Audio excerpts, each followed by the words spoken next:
In the world's greatest country, in its most pivotal state, lies Pennsylvania's Lehigh Valley, an economic hub that's as vibrant as it is ideologically eclectic.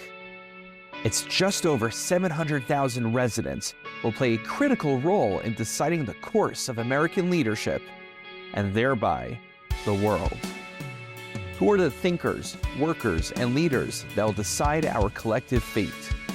Join me, Moshe Kurtz, as I walk through the valley and find out.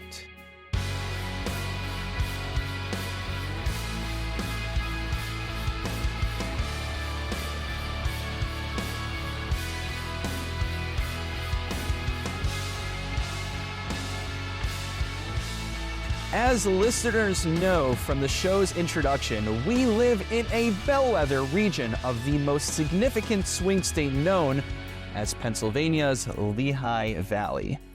What happens here will be setting the tone for the entire nation of the United States of America. Oof, it gives me shivers every time I say it. I don't know about you guys.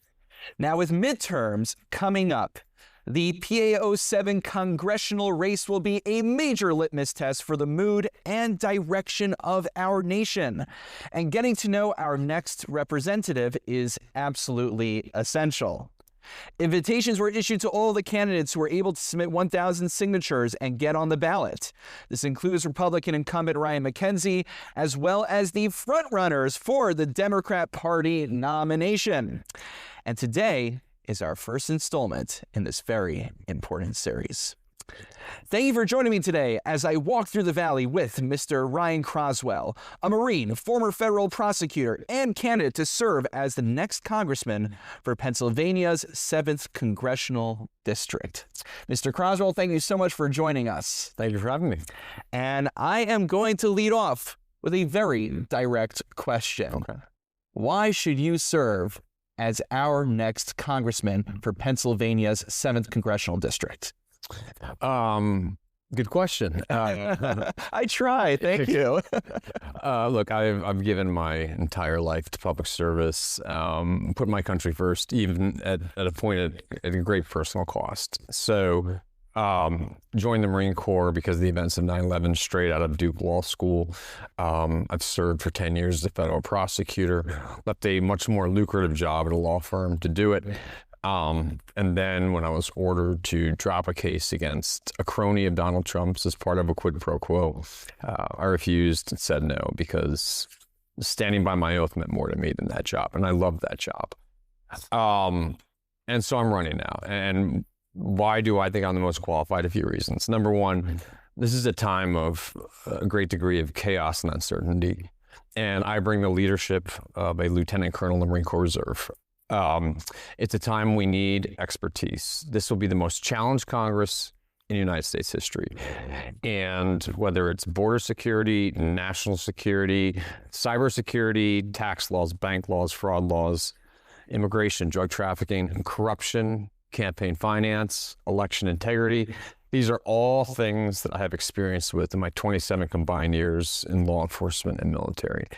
But finally, I think more than anything, the American people want someone who will stand up and fight back.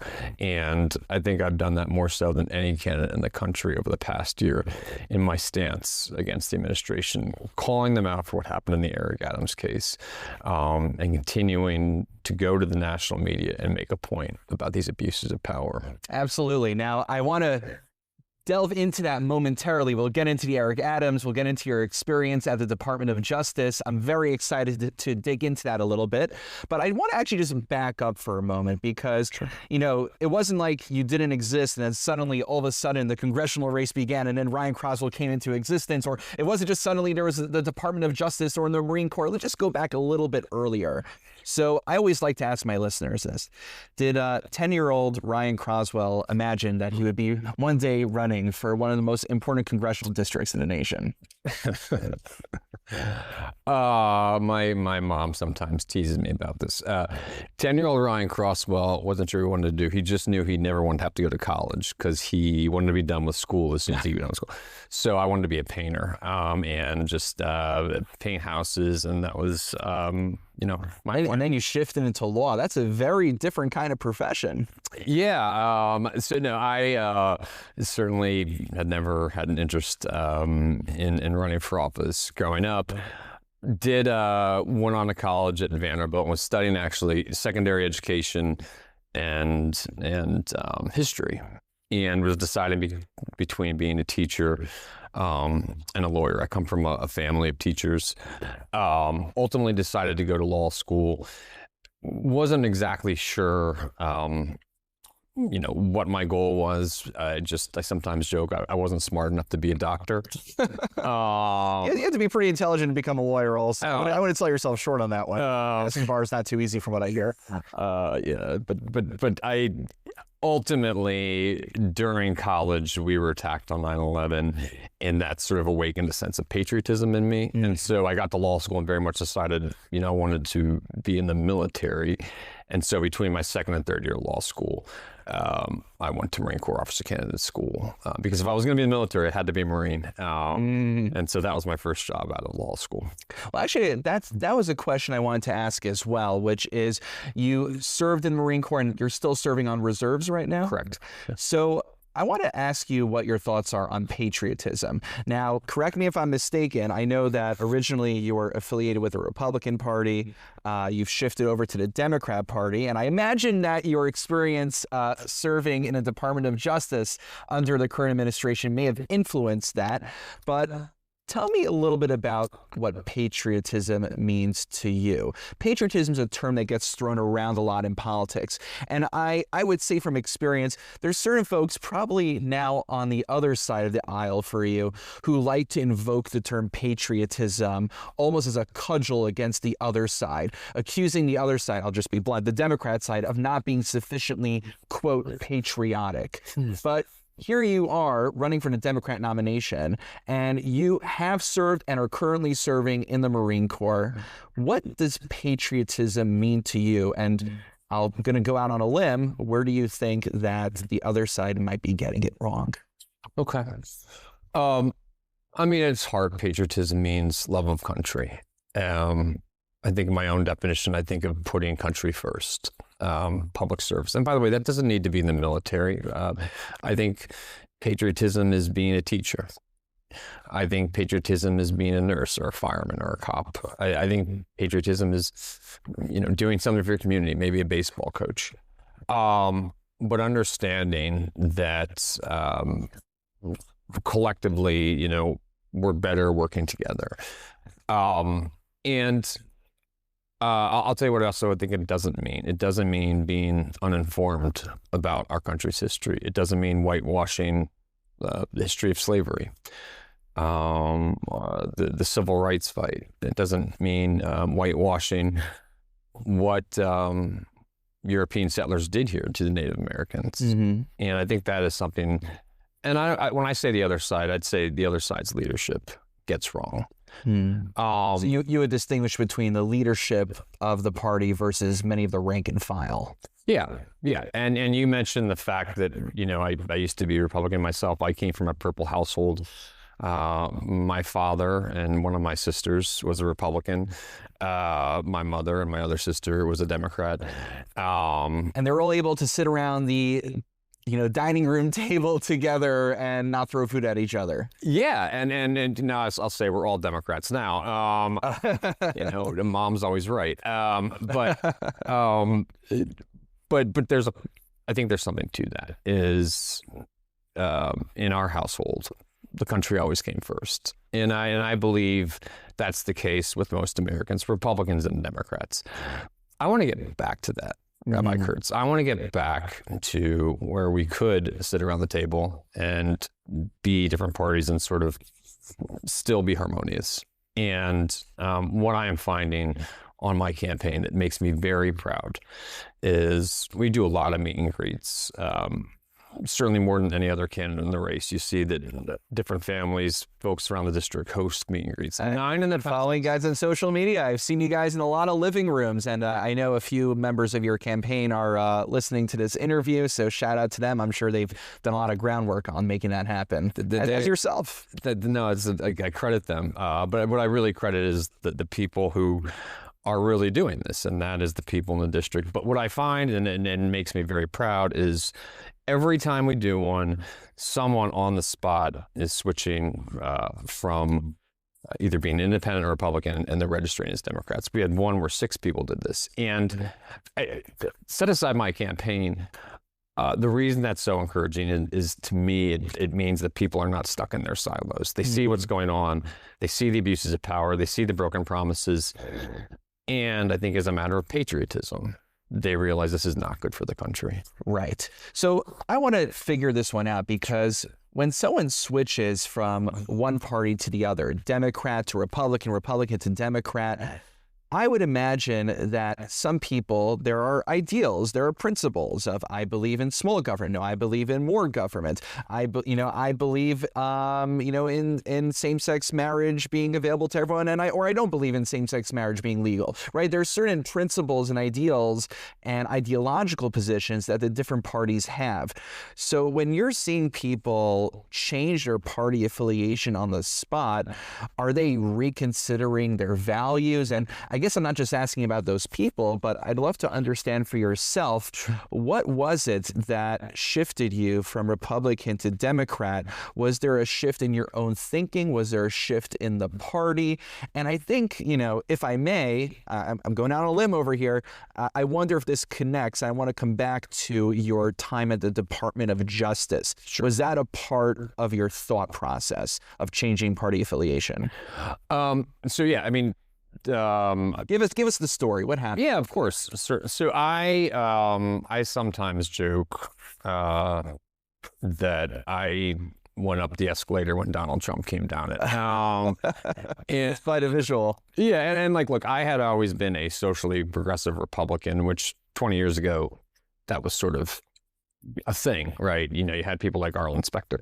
So you believed more in fiscal conservatism, correct. more on financially related. Correct. Okay. But it was always pro-choice, for example. And so, I voted for Hillary, I voted for Kamala, I voted for Joe Biden. But you asked me, who was the last Republican you voted for? That would have been Mitt Romney. And I think Barack Obama was one of the top 10 presidents of really American history. And I think, in particular, what I admire so much about him was the decision to send in Navy SEALs to take out bin Laden. I think that was the most courageous presidential act of my lifetime. But that is the last time that I voted for a Republican. But you ask if it ties into the Justice Department. What was the story over there? I know that you resigned from there in principle. So what did you see at the Justice Department? And it was under Pam Bondi when you were there, right? So what did you see that was going on there that you found so unconscionable that you resigned in principle? I read your letter. I'll just quote one line from there, but it doesn't do it justice. You said, "The threats being made against members of the legal community, both in public service and private practice, are real, and they are of consequence." So what were you perceiving when you were there? So it was an incredible couple weeks. So to step back, I was at the public integrity section, and that was the top section within the Department of Justice for prosecuting public officials who broke the law. So corruption at the highest levels of government. Donald Trump campaigned on retribution against political opponents, which is not how the Justice Department is supposed to work. Right, he had that line, I am your retribution. Yes, and so that was very scary, being in the public integrity section. I felt like I was like in a Christopher Nolan movie or something, like in The Dark Knight or something, the bad guys, I am your retribution. Right. Taking a position on it, it just felt very cinematic. Well, and then the public integrity section was like, are we going to be his retribution? So he wins the election, which I did not anticipate. I thought that Kamala would win, but was still hopeful that it was just campaign rhetoric, and then things would be somewhat normal when he came into office. And immediately it was a disaster. Our chief was fired the next day. He was a nonpartisan head of the public integrity section. And then within 3 weeks, we were ordered to drop this case against Eric Adams. And just so people understand, prosecutors drop cases all the time. This had nothing to do with evidence, had nothing to do with law. This was a political quid pro quo. So for those of us who, I'm from New York originally, but I imagine many of our listeners are Lehigh Valley natives as well. And even though Manhattan is a pretty big city and gets a lot of attention in the national media, just what exactly was going on there? Can you just help us understand what were the allegations against Mayor Adams and how did that involve the Department of Justice? Sure. So this was a prosecution that was brought by the U.S. Attorney's Office in the Southern District of New York, and it alleged that Mayor Adams had accepted bribes from Turkish officials.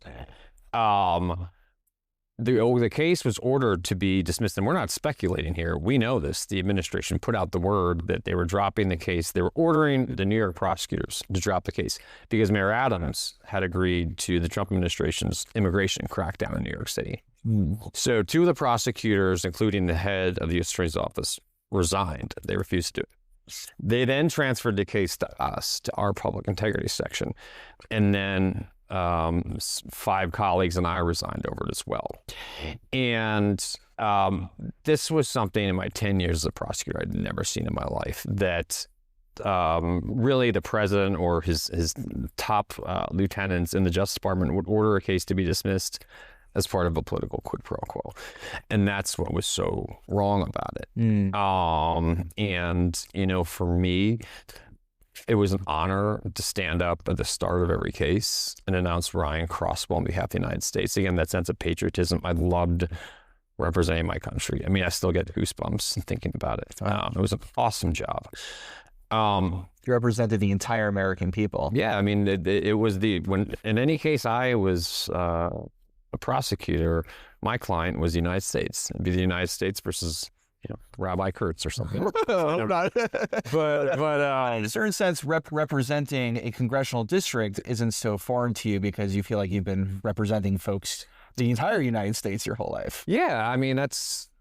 Exactly. I'm not putting words in your mouth. No. I mean, certainly. So, for example, when I prosecute people bringing drugs into the country, I always felt that certainly I was protecting people. I was in San Diego at the time, protecting the people of San Diego, but really protecting the people across the country, including here in the Lehigh Valley. Because if you know anything about those drugs, they don't stop in San Diego. They go to Los Angeles, they go to Philadelphia, they go to the Lehigh Valley. And that was a really cool thing. But sometimes love of country means stepping away and saying no. And I used to be an adjunct law professor, and a lot of my students wanted to be prosecutors. And I would tell them, the thing is, this is the most important legal job you can have, because not only you protect prosecuting the bad guys, but you're also protecting the rights of the good guys. You're the first line of defense against a wrongful prosecution. And you have to have a line that you won't cross, and you have to be willing to walk away.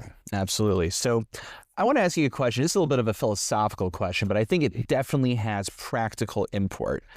I hear a lot of political pundits nowadays. People are very cynical, myself included. And I've heard many people refer to justices on the Supreme Court, as well as judges, as well as Republican judges or Democrat judges. Not Republican appointed judges or Democrat appointed judges, but actual that these justices are essentially politicians, and they're just using legal jargon and legal technicalities to get through what they already espouse on an ideological level. And that to me strikes me as rather cynical, but maybe the idea that we have politicians and the Republican Party or the Democrat Party respectively are able to appoint judges, do you think that compromises the integrity of the process? And the reason I ask this is because there's been a question for some time. We have a conservative supermajority on the Supreme Court right now. It doesn't mean they always align with President Trump on every issue. We've seen him strike down quite a number of things, like the tariffs we had recently. Sure. But would you support packing the court in order to get more ideological balance? I asked 2 questions in one over there. Yeah, no, certainly. So first, on describing them as Republican or Democratic judges, I mean, look, judges are appointed by the president, and then, of course, they go through the confirmation process. So that's not new.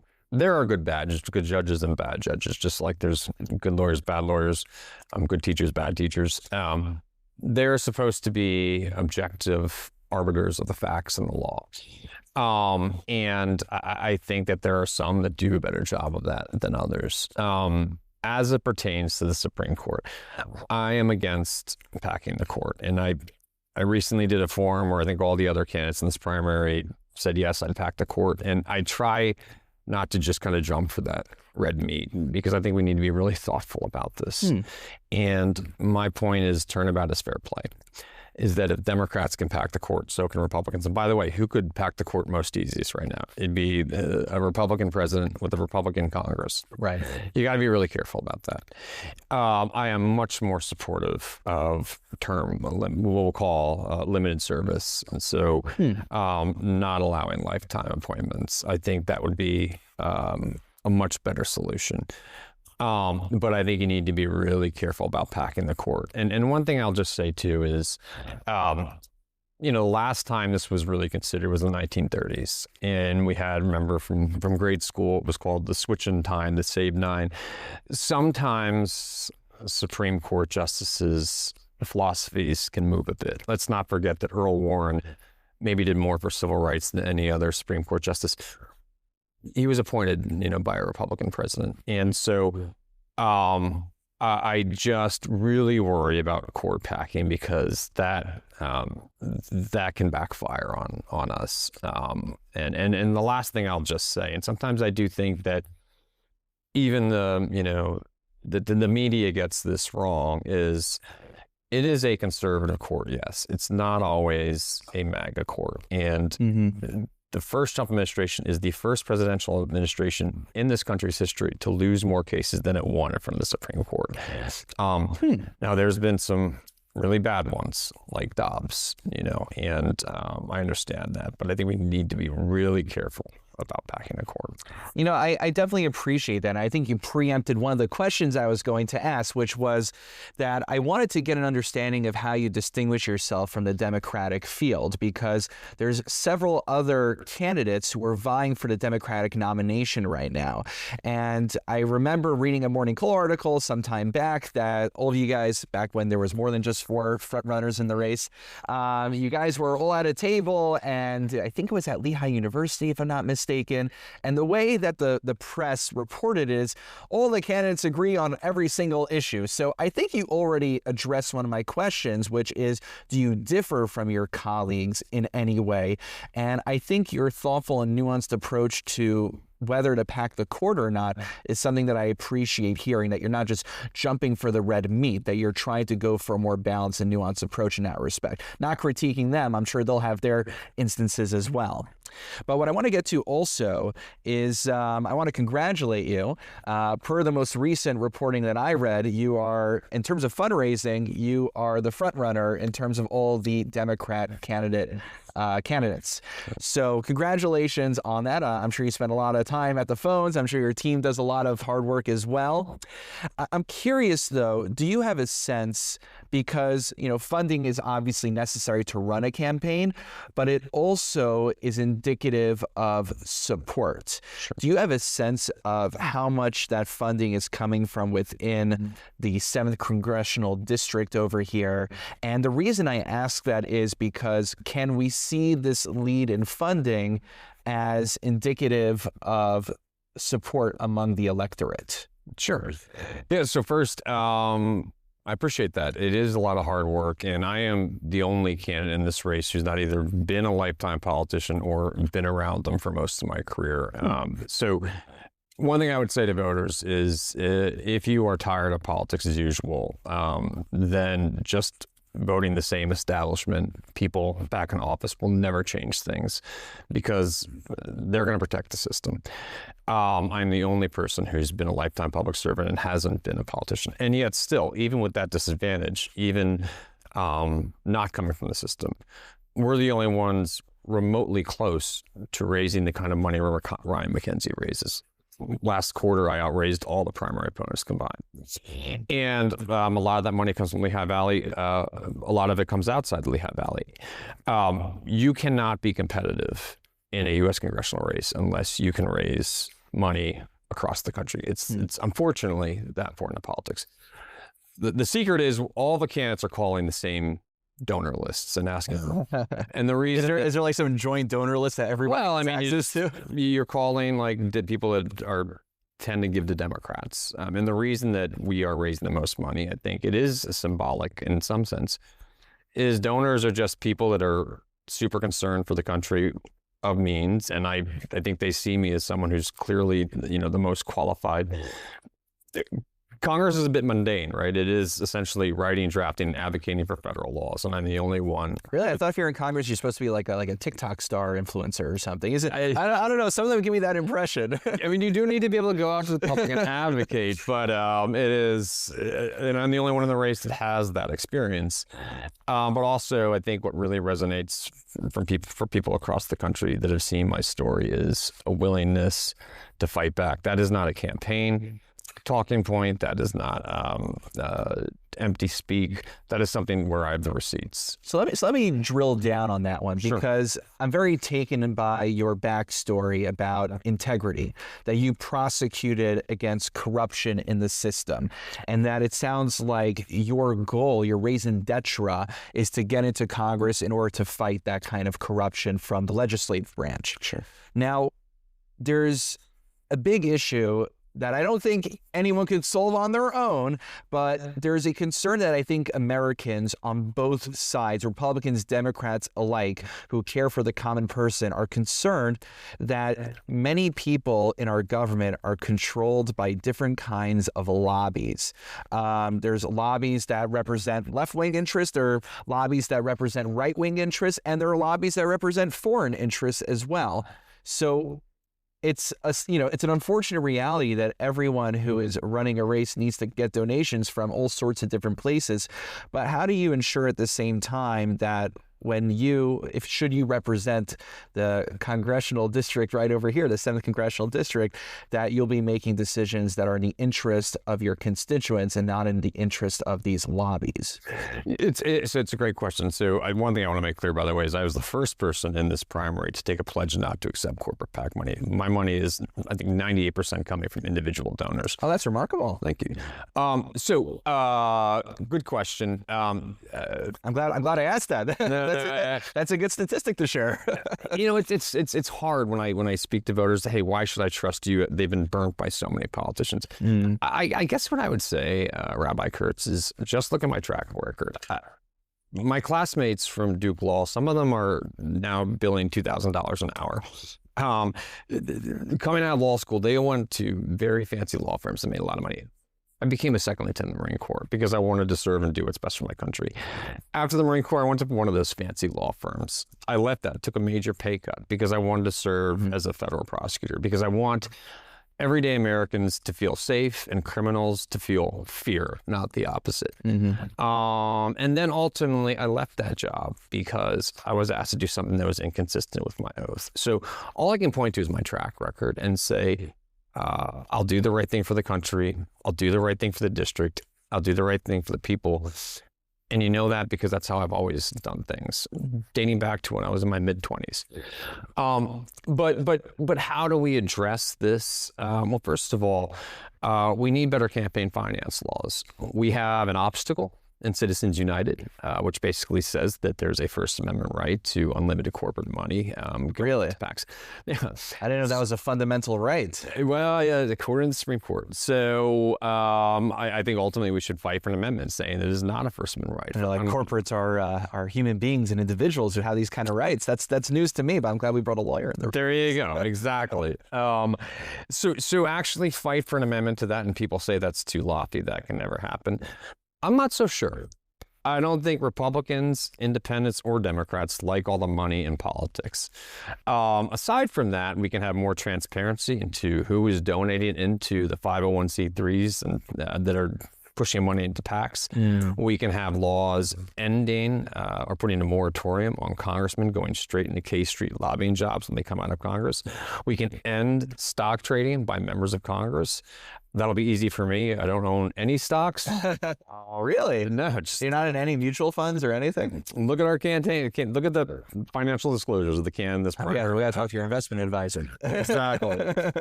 And also, I think that we can certainly tighten up our laws, particularly around foreign lobbying. And if I may, that leads me to the next question. In the context of this podcast, as I walk through the Valley, I try to focus a lot on the local level, the domestic level. But given that we are recording right now in March 2026, wow, okay, the time flies really fast. Yeah. There is a war there are several wars going on in the world. We have between Ukraine and Russia. We have with Iran in the Middle East right now. And I want to just understand, I'm not going to push too hard on it, but just give me just like your general philosophy of how much involvement do you think the United States should have in these foreign conflicts?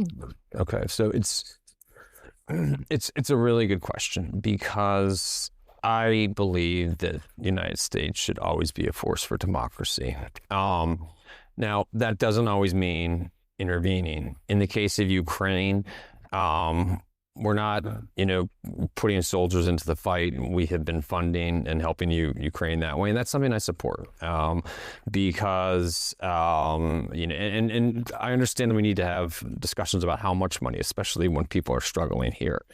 But it is our soft power, our support for democracy, that has made us kind of an anomaly in in world history. When you think of world history, let's go back 2 centuries.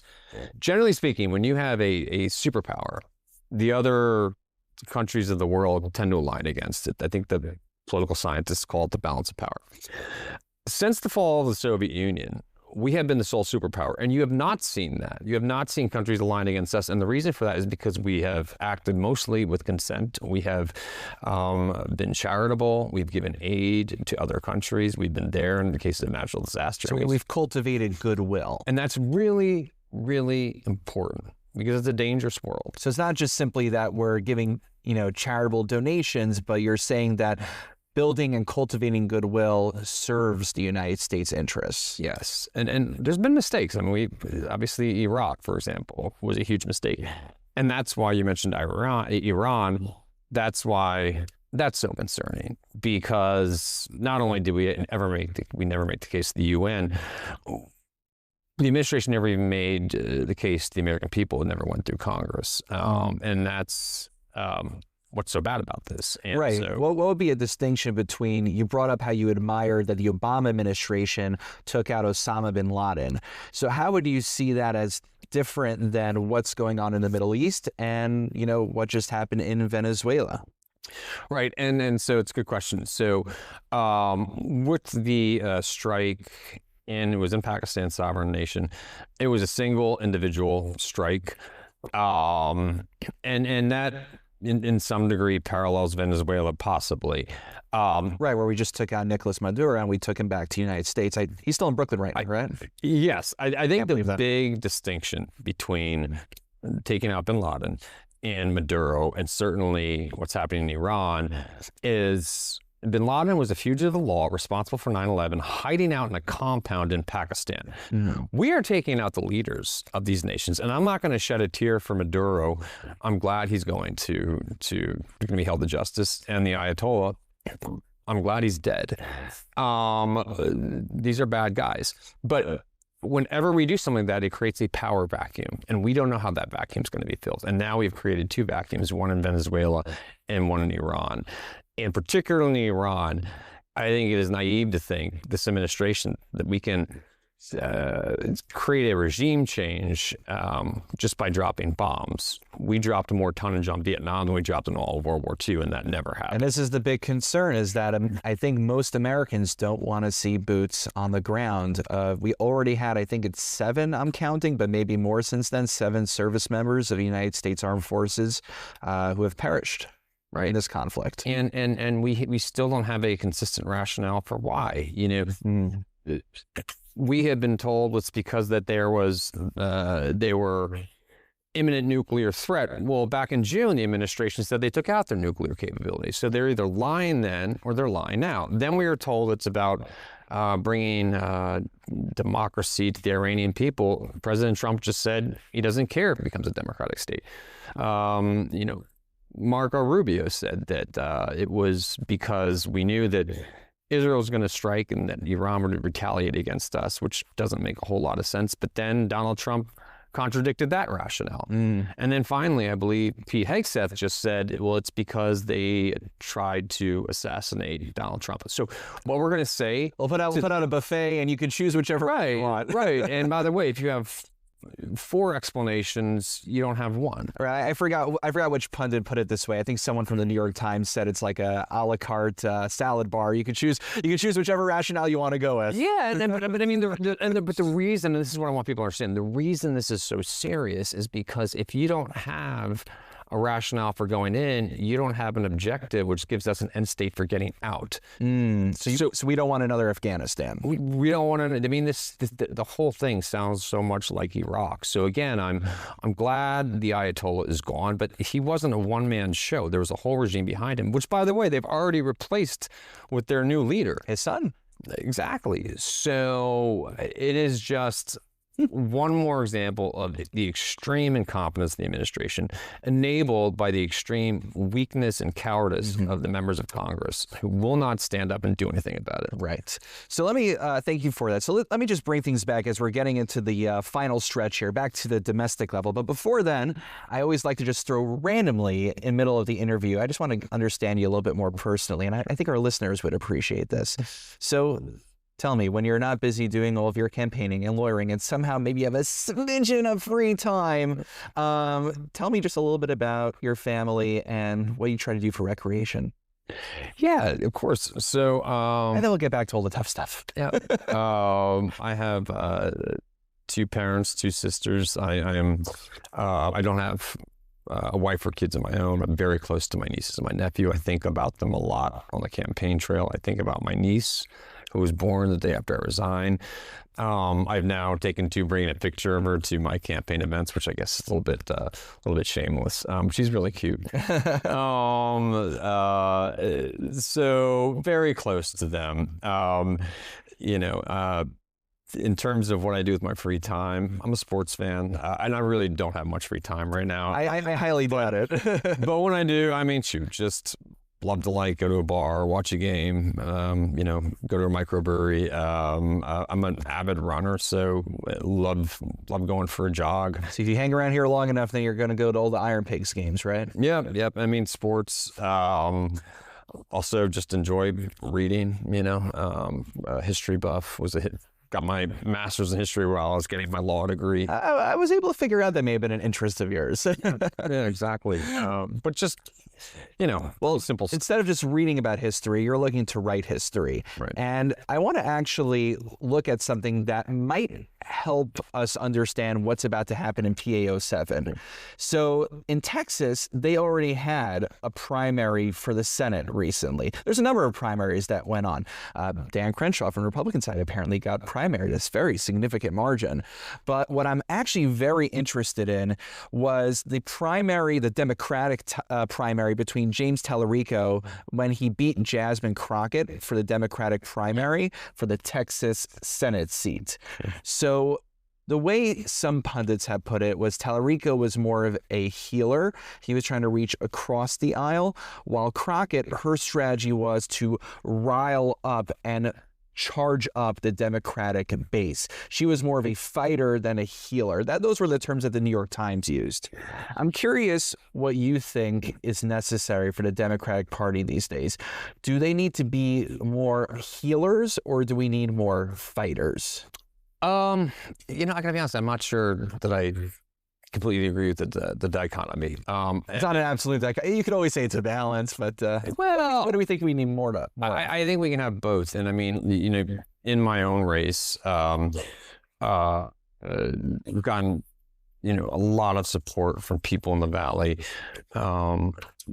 dedicated supporters. And I think it's because of the stand I took. And I would describe that as fighting back. That said, as I mentioned, in every meet and greet I do, someone comes up and they want to register as a Democrat in the moment. And it's good for the Democratic Party, but what I really think is it shows that we can build these bridges back. You know what I mean? So you have a track record in which you are uniquely situated to win over those swing voters? That because right now you're in the primary, but should you get the nomination, in order to get elected, you will need to win over these persuadable voters. You're already doing that in the primary. 100%, because, in particular, when I go into, let's say, the more conservative areas of the district, sometimes I don't even tell my party affiliation. I just say, hey, Marine, 17 years, law enforcement, 10 years. I'll ask them to guess. What do you think I am? They're usually, oh, you sound like a Republican. But I said, no, I'm a Democrat. And they say, well, you guys hate law enforcement. I said, I've worked with law enforcement for 10 years. I don't know what I think hates law enforcement? Not prosecuting the people that assaulted cops on January 6th, repeatedly cutting funding that results in states not being able to pay police officers. I wish the Republican Party would stop defunding the police.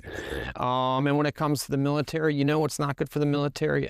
Cutting services to the VA, sending us into conflicts without even debating things in Congress, and hurting our soft power by ruining our relationships with our most historic allies. And one thing I will not do is I'm not a finger pointer. I don't care how people voted in the past. That's not what I'm here for.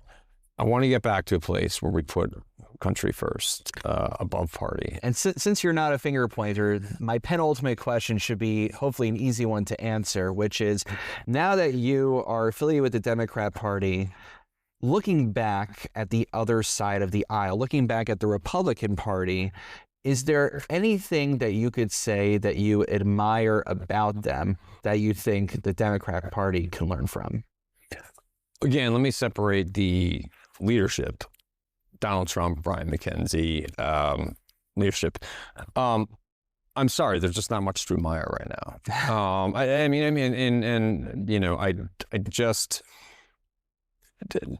The president is abusing his power. It's a corrupt administration, and a Congress is letting it happen. They continue to turn a blind eye.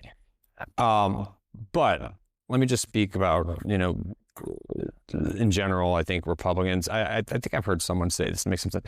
I think people that tend to be politically conservative are about kind of like order, like they're very much, they want things sort of regimented. It's more of a philosophy. It's just sort of a, like, things in order, nothing that seems out of order. And quite frankly, I can relate to that from my time in the military, and I think I always been very clear that the military is not monolithic, but I think probably it's more politically conservative than liberal. There's probably a distinction between officers versus enlistees, I would imagine. A bit. One thing I will say is when I go into like the reddest parts of the district, every one of those towns, communities, they usually are the towns that have like a flag of a veteran hanging from the telephone pole. There's a real patriotism there. And I do admire that. And I think it's a genuine patriotism. And my point, though, I think, is patriotism, ultimately, what makes this country great, isn't a political party, isn't a president. It is a set of norms, a set of values, the rule of law, the idea that we are all created equal under the law, and that we are a democracy. And I think you're answering my final question, so I'll just shoot it in right over here. Sorry for interjecting. Sure. I ask this to every elected official or prospective elected official who comes on the podcast. The 250th anniversary of the United States of America is soon going to be upon us. What does that mean to you? Obviously very proud. It's 250 years, I think, of the greatest democratic experiment in human history. And it's something worth protecting. I told you that I joined the Marine Corps following 9/11. The most poignant image from that day was Republicans and Democrats on the stairs of the Capitol singing "God Bless America" to each other. And that is something that I really want to get back to. I want people to get back to a point where they love their country more than their party, and where we're no longer losing friendships and family over politics. And and we can get there. And I hope that the 250th birthday is something that rallies us together. It reminds us of our common principles and that effort to continuously try to pursue a more perfect union. That's something I would personally love to see as well. Yep. Mr. Ryan Crosswell, thank you for your time. Thank you. And I appreciate you joining me as I walk through the valley. Thanks, Rabbi Kurtz. Appreciate it. Thank you for joining me as I walk through the valley. If you enjoyed this episode, please take a moment to rate and subscribe to our show. If you have questions or would like to book a live recording or have a speaking request, please email rabbi@sonsofisrael.net. This is Moshe Kurtz. I look forward to having you join me next time as I walk through the valley.